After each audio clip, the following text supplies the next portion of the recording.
The grief process that you'll go through after a breakup with a borderline or a toxic relationship with a highly narcissistic individual is primarily that you're grieving someone that you did not know, that you thought you knew.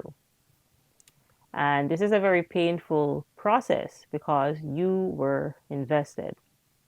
You invested your time, your energy, your attention, your money. Maybe you invested your home, right? Maybe you lived with this person. But you're going to be grieving because you have suffered a loss. You're going to be grieving the mask that this individual was wearing, and they were mirroring you, you see. They were mirroring your likes and dislikes. So if you like hip hop and R&B music, well, they like hip hop and R&B music. If somebody else likes jazz music, then all of a sudden this person likes jazz music. So you're dealing with a shapeshifter, someone that changes with the wind. They don't have a stable base. However, what you invested was real.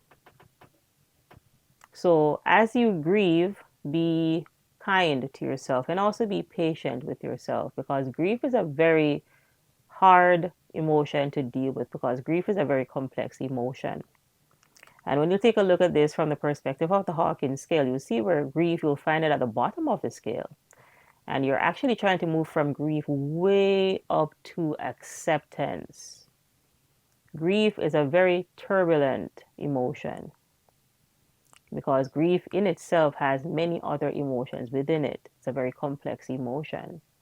So be kind to yourself, be patient with yourself. There was deception involved. These people mirrored you. And this is how they get their needs met, because people, if the pathologically narcissistic individual, the borderline, the histrionic, the sociopathic individual, the psychopathic individual, etc., if they showed you their true colors on day zero, you most likely would not have gotten into a relationship. So they, on their end, they have to deceive. Because what you saw towards the end of that narcissistic entanglement, especially in the devalue and the discard, that is what you were dealing with on day zero. That cold, callous, reptilian spirit. But again, they're not going to show you that cold, callous, reptilian spirit on day zero. So what Chucky does in his deception is Chucky pretends to be a good guy. Chucky love bombs. He idealizes you. So Chucky says, hey, I'm your friend till the end. Wanna play? Because pathological narcissists want you to buy into the mask. They want you to buy into the facade. It's a manipulation. It is a deception. And understand that people, these low vibrational beings, must deceive to get their needs met. That is the vibration that they are at. While you can be genuine, because you are genuine, and they are disingenuous. They are duplicitous in their nature. And that really is it right there. You truly need to understand that you are dealing with a very deceiving individual, a very deceptive individual. And when they move on from the intimate relationship that you may have been in, or even a friendship, they're going on to deceive another individual. So you should not begrudge the new supply. The new supply is going to suffer just like how we suffered in these entanglements. So take time and grieve. Grieve the time that you spend. Grieve the money that you invested in that toxic entanglement. And learn the lesson. And one of the main lessons that we must learn is that of discernment. Is that of truly seeing people for who they are, because humans are spiritual beings having a physical experience. We are spirit governing a body with access to tools, namely our mind power, our willpower, and our emotions. So now, as you engage with different people, discern the spirit of the individual that you're dealing with. How is that individual using their mind?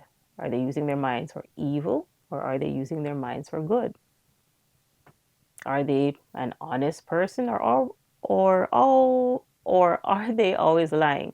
Like the pathological narcissist. Because pathological narcissists are pathological liars.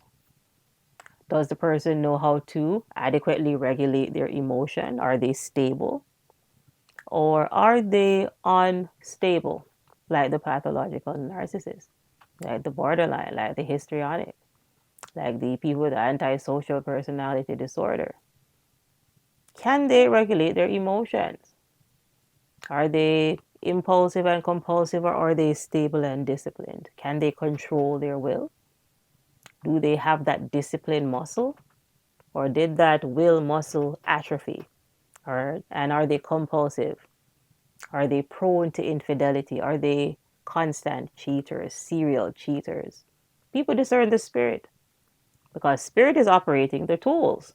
Even if on the physical that person may be attractive, what you truly care about is what is behind that physical veil.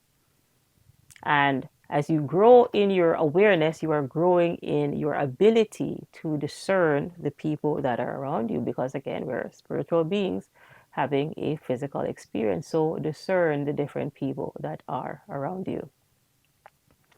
And know that as you continue to grieve, you're going to be letting go of different people, places, maybe even foods that you were eating before because you're becoming a new person.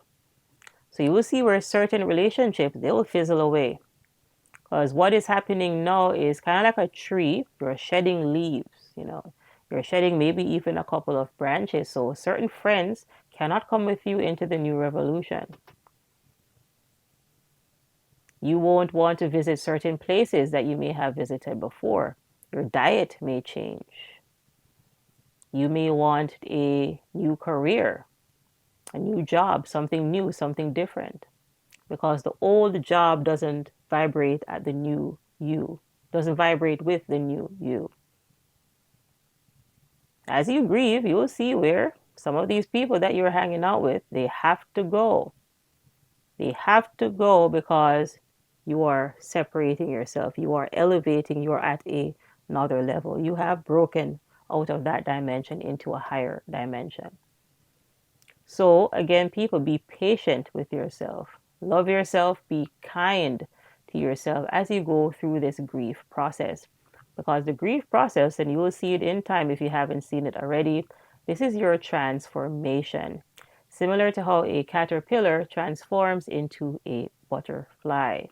You're going through a seasoning process. And you will see when you get to the other side, it's almost as if you can see through people because you have grown in your discernment, which also will mean that you will grow in how you have the ability to manifest. Whether it's that you want to manifest a physical item, maybe you want a new car, a new home, maybe you're back out in the dating world, etc. You're going to be that much able, that much better in your discernment where you can see people and make an accurate judgment on, can this person be a good friend? Or are they a frenemy?